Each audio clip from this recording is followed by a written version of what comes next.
Thank you. Good morning, dear colleagues, legislators from Pakistan, from different parts of the world, the staff of the National Assembly of Pakistan. Good morning also to the officials of the ICC and all the distinguished guests. First, I'd like to thank PGA for allowing me to be here. Our dear Monica, its wonderful staff, Fiona, Frederica, Jennifer, not only for making this possible for us, but also to make it possible for me to be here with you. I would also like to thank the National Assembly of the Islamic Republic of Pakistan, especially to our dear colleague Naveed, President of PGA, and Sherry, President of the Pakistan PGA National Group, for having us here in this 45th Annual Forum of PGA and the 13th Consultative Assembly of Parliamentarians on the International Criminal Court and the rule of law here in Islamabad. So now you'll need the headphones because I'm going to switch to Spanish.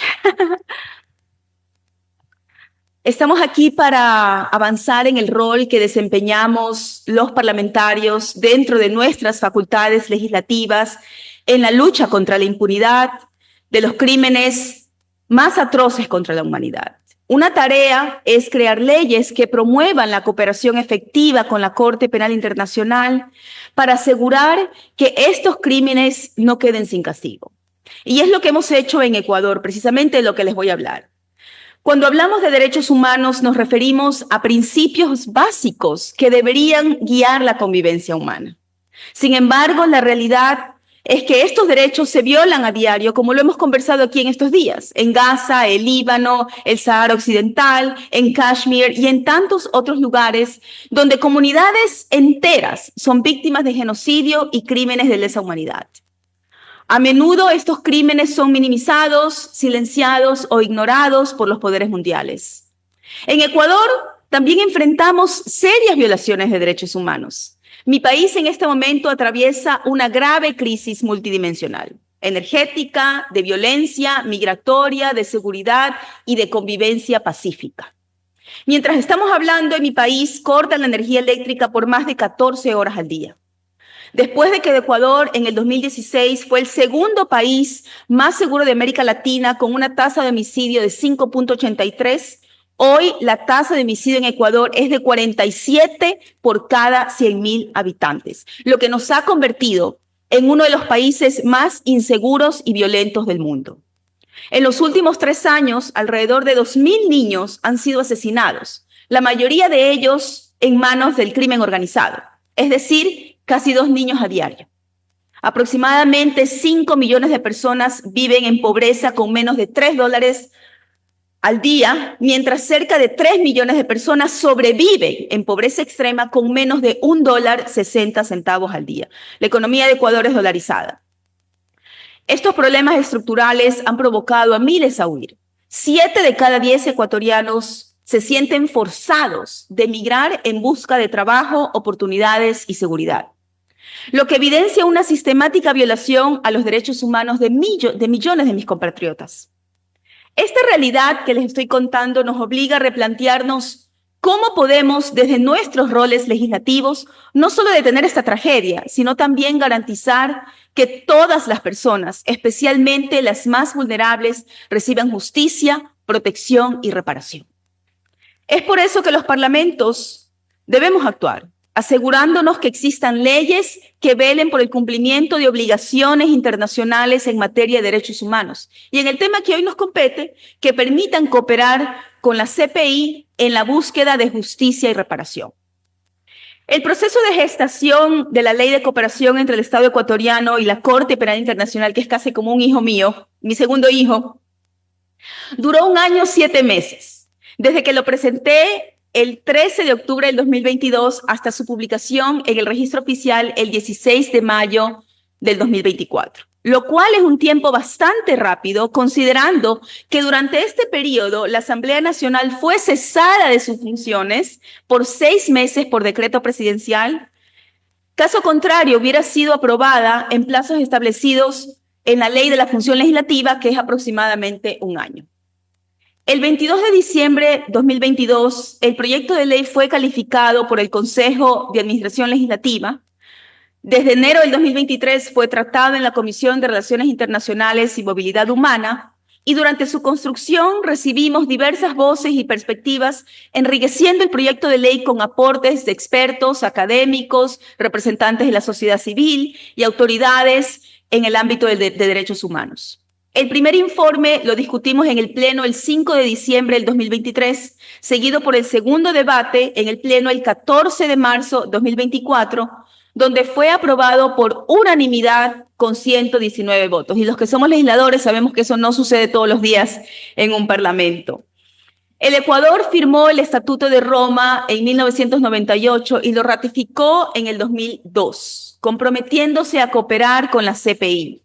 Desde entonces hemos incorporado en nuestra legislación interna las normas del Estatuto de Roma, como la imprescriptibilidad de delitos graves, el genocidio y los crímenes de lesa humanidad. La Constitución ecuatoriana, en su artículo 80, establece que estos delitos no pueden ser objeto de amnistía y quienes los cometen, sea quien sea, superiores o subordinados, deben rendir cuentas. En 2010, nuestro Código Penal tipificó los delitos contra el derecho internacional humanitario. Y en 2014, el Código Orgánico Integral Penal amplió esta cobertura, estableciendo sanciones para crímenes como el genocidio, la desaparición forzada y las ejecuciones extrajudiciales. El Estatuto de Roma también establece la obligación de los estados de cooperar con la CPI en investigaciones, detenciones y otras diligencias. Y el artículo 59.1 del Estatuto de Roma señala expresamente que los estados parte establecerán en base a su derecho interno los plazos y procedimientos a seguir, que es precisamente lo que hemos cumplido con esta ley. Hasta hace poco, Ecuador carecía de una ley que regulara esta cooperación. Y eso cambió al entrar en vigor la Ley de Cooperación entre el Estado ecuatoriano y la Corte Penal Internacional. Esta ley garantiza la adecuada investigación y enjuiciamiento de los crímenes de competencia de la Corte y las funciones dispuestas en el Estatuto de Roma. Mediante la determinación de competencias de los órganos estatales y, los procedimientos que permitan cumplir con la obligación de cooperar y asistir a la Corte. En ese sentido, la ley establece que instituciones como el Ministerio de Relaciones Exteriores y Movilidad Humana, la Fiscalía General del Estado, la Corte Nacional de Justicia, trabajen coordinadamente para cumplir con las solicitudes de cooperación de la CPI, determinando procedimientos y plazos conforme a nuestro derecho interno, como lo manda el Estatuto de Roma. También regula la entrega de personas acusadas, la detención de personas y la obtención de pruebas y otras diligencias en territorio ecuatoriano. Esta ley también desarrolla principios fundamentales para la cooperación con la CPI, como la complementariedad, que hemos discutido, confidencialidad, debida diligencia, protección de las personas detenidas, requeridas, víctimas y testigos, la cosa juzgada y la obligatoriedad de cooperar. Quiero recordar que la CPI tiene un carácter complementario. Eso significa que los estados tenemos la responsabilidad primaria de juzgar a los responsables de crímenes graves contra la humanidad. Si no lo hacemos, la CPI tiene la autoridad para intervenir. Esto asegura que las víctimas obtengan justicia, verdad y reparación.